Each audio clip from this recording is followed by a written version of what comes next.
Tsaona inotyisa yaitika pana Seke Road pedyo nePamaruta Shopping Center yasiya vakawanda vachidedera.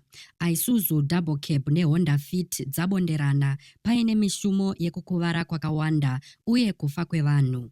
Muri yeZimbabwe ndinokuchingamidzai zvakare panonzi pano. Ndapota musakanganwewo kusubscribe nekulaikawo vhidhiyo rino. Izvi zvinobatsira kuti risvike kure kune hama neshamwari dzenyu dzisati dzariona. Tsaona iyi yaitika mumugwagwa weSeke Road nhasi mangwanani pedyo nePamaruta nguva dzekuenda kumabasa. Isuzu Double Cab iyo yanga yakananga kudhorobha yakrosa kupinda muoncoming lane ichibva yaroverana neHonda Fit Hybrid yanga yakananga kuchitungwiza. Maamburenzi 5 amhanyira panzvimbo iyi kubatsira vanhu vange vakuvara.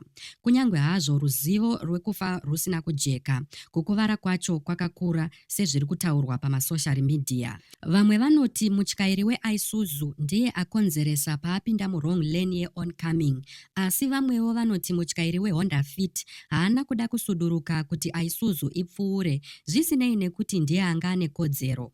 Nzvimbo iyi yemugwagwa waSeke pedyo nePamaruta yave kunzi inzvimbo yerufu kuburikidza netsaona dziri kungoitika dzakawanda.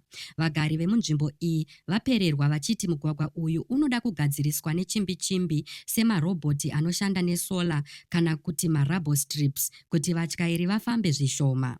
Vatyairi vanopinda mudhorobha vanowanzopinda muoncoming traffic kudzivirira kutsvikinyidzana zvichikonzera nyonga-nyonga.